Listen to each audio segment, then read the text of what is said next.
साहिब सबका बाप है, बेटा किसी का नाही। बेटा जन्म के आवे, वो तो साहिब नाही।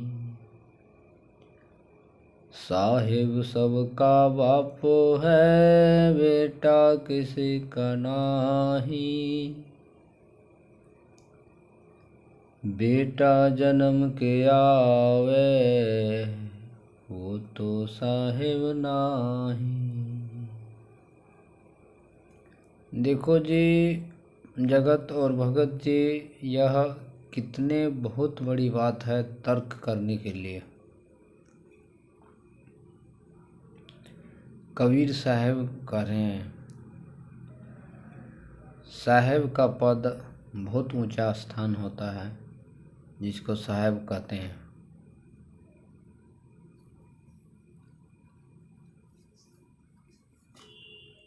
इसलिए कहते हैं साहिब सबका बाप है, बेटा किसी के नाही। बेटा जन्म के आवे, वो तो साहिब नाही। कहने का मतलब है कि जिसका गर्भधारण से जन्म हुआ ना, वो पूर्ण ब्रह्म परमात्मा साहिब नहीं है। वो साहिब नहीं है, वो साहिब नहीं है। ऊपर के साहिब, सबसे ऊपर के साहिब नहीं है।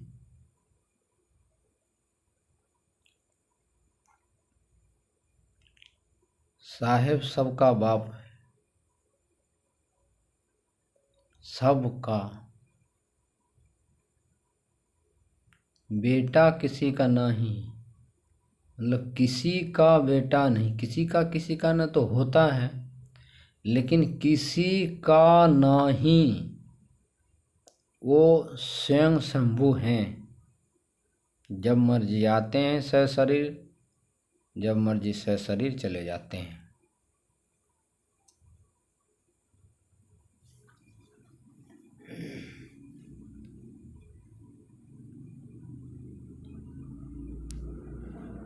चार दाग से सतगुरु न्यारे, अजर अमर शरीर।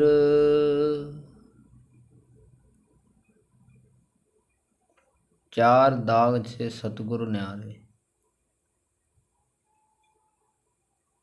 अजर अमर शरीर।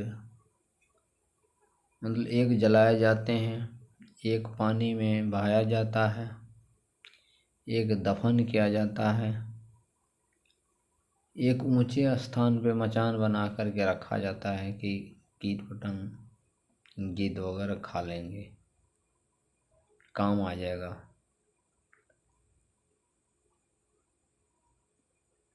तो पूर्ण ब्रह्म परमात्मा सशरीर आते हैं और सशरीर जाते हैं। ना जन्म लेता है, ना उसके कोई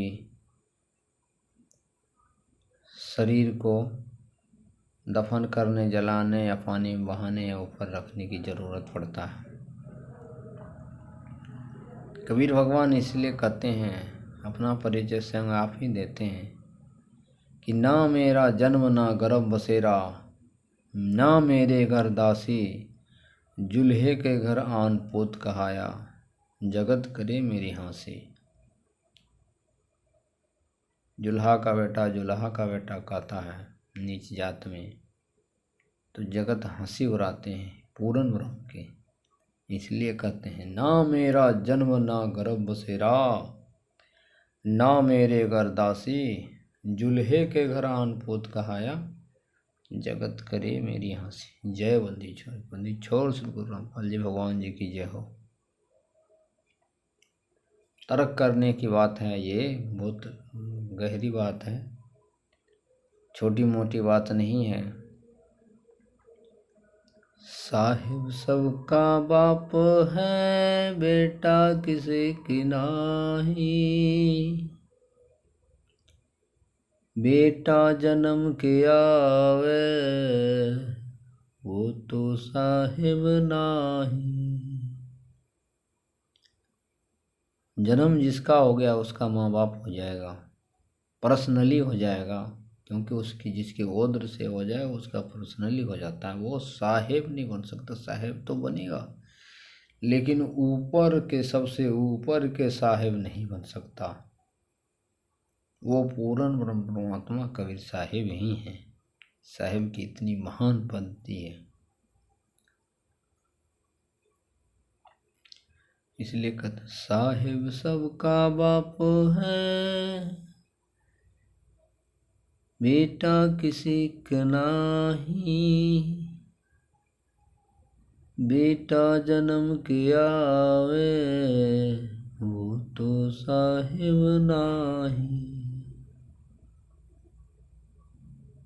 तर्क करो नकली गुरुओं।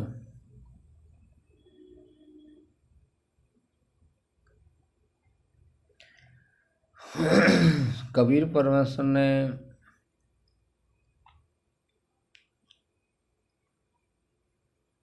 सतयुग में सतसुकृत नाम से आए थे, त्रेता में मुनिंद्रे नाम से आए थे,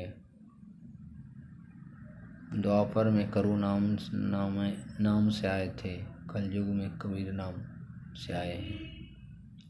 और वर्तमान में संत रामपाल जी रूप महाराज के रूप में कबीर परमेश्वर विराजमान है गुरु रूप में। जय भगवान जी। नाम लेकर मर्यादा में रहकर दीक्षा लीजिए,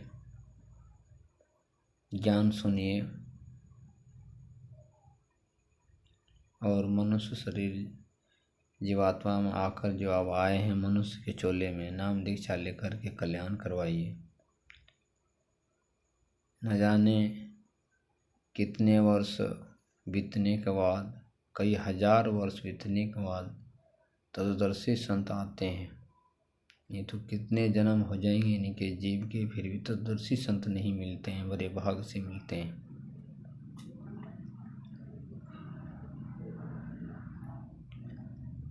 सतयुग में सत्सुकृत कह तेरा, त्रेता नाम मुनिंदर मेरा। द्वापर में करुणाम कहाया, कलयुग नाम कबीर दराया। कबीर परमेश्वर स्वयं ये वाणी अपने मुखारविंद से कहते हैं सब, इसलिए कहते हैं ये गौड़ जीवन स्पिरिचुअल नॉलेज है। सतगुरु रामपाल जी महाराज जी सत्संग में बताते हैं कि समझ लो एज ए टेप रिकॉर्डर है।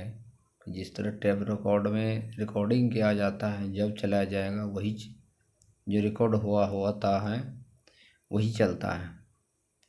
ठीक उसी प्रकार हम जो सत्संग के माध्यम से आप सभी को जो ज्ञान बताते हैं वो कबीर परमेश्वर का बताया हुआ ज्ञान है।